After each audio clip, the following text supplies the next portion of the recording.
Merci, Monsieur le Président. Merci, Monsieur le Vice-président, pour cette présentation, effectivement, qui malheureusement ne va pas me convenir. Je reprends la genèse de vos relations avec la SNCF. 2016, fin du contrat d'exploitation avec la SNCF, avec l'insatisfaction de résultats et de services publics que nous partagions, et début de crise avec l'exploitant historique. 2017-2018, c'est le bras de fer de la majorité avec l'entreprise, c'est 2 ans de prescription d'exécution d'obligations de service public définies unilatéralement par la région et les multiples recours administratifs de la SNCF qui en découlent. 2017, nous vous suivons encore. 2018, nous nous abstenons, car vous aviez prévu d'augmenter en juin les tarifs, augmentation que vous suspendez en séance par un moratoire pour 6 mois.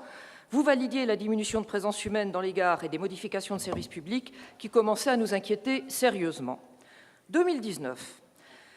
Vous nous présentez cette convention comme une victoire, alors qu'elle n'est somme toute qu'un armistice, avec en toile de fond une ouverture à la concurrence, d'abord pour une première ligne qui épouse en partie l'arc méditerranéen, ce qui n'est pas anodin. Revenons dans le réel, c'est ce qui intéresse les usagers, et à ce titre, j'ai décidé de ne pas trop rejouer le match des chiffres. Qu'est-ce qui intéresse les gens ? Est-ce que mon train sera à l'heure? Est-ce qu'il ne sera pas annulé au dernier moment? Est-ce que je pourrai arriver à l'heure à mon travail? Est-ce que je pourrai prendre ma correspondance? Ou tout simplement, est-ce que j'ai encore un train qui s'arrête dans ma gare? L'engagement que vous prenez sur la réponse à 2 de ces questions est fort pour le coup.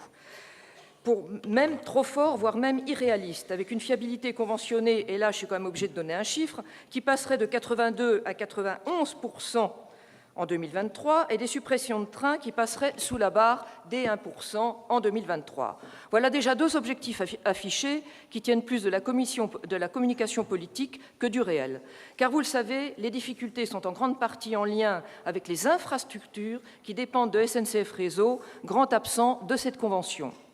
Ce service fonctionnerait mieux avec plus de trains fiables et moins de personnel, moins de frais de fonctionnement, puisque vous prévoyez une diminution de 22 millions d'euros de notre contribution en 5 ans. En clair, plus de trains qui roulent avec moins, mais pas partout, plus de qualité de service, mais pas pour tous, avec moins de personnel et le tout qui coûte moins cher.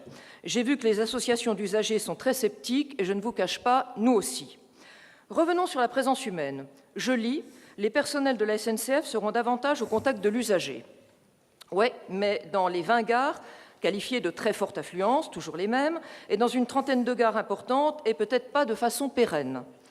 Dans les 2 tiers des gares restantes, les usagers se débrouilleront avec des automates, des accueils en mairie avec des horaires restreints pour acheter leur titre de transport, si les maires l'acceptent, des bureaux de poste quand il en reste, des bureaux de tabac. Bref, notre région périphérique n'est pas à la fête dans cette convention qui prévoit tranquillement d'augmenter un des facteurs de désertification de nos territoires. D'ailleurs, on trouve une belle phrase, isolée et sans suite. L'accessibilité des territoires ruraux et alpins est une priorité régionale. Point. Les 5 nouvelles rames Régiolis achetées par la région pour plus de 40 millions d'euros ne seront pas pour eux non plus.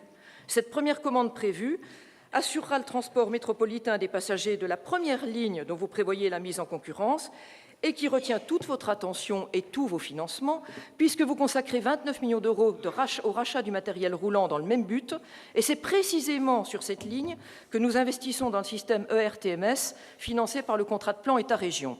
Ça commence à faire beaucoup d'argent. Parlons-en justement.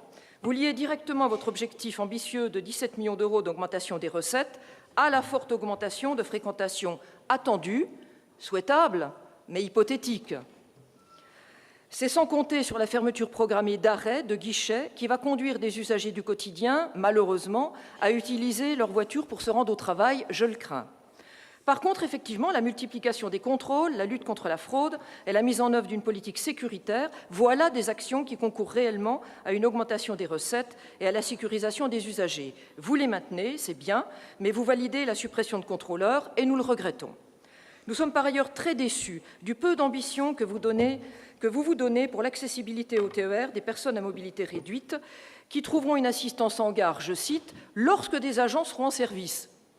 Mais comment peuvent-ils le savoir? Ce n'est pas un jeu de hasard pour elles de prendre le train.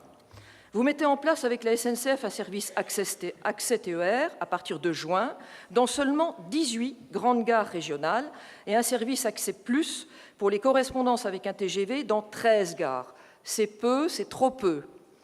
Nous proposions dans notre programme un conventionnement pour 3 ans avec la SNCF. Vous avez choisi 5 ans, ce qui va créer des chevauchements et des sujets de conflit avec votre souhait, j'allais dire votre caprice politique, d'être les premiers à essuyer les plâtres de l'ouverture à la concurrence du rail, avec toutes les incertitudes qui y sont liées. Cette convention ne nous convient pas. Certains objectifs sont irréalisables, d'autres incertains. Elle privilégie l'usager des grands centres urbains au détriment des habitants de la plus grande partie du territoire régional. Tout ceci procède de l'affichage politique sur fond de mise en concurrence précipitée. Nous voterons donc contre. Je vous remercie. Merci.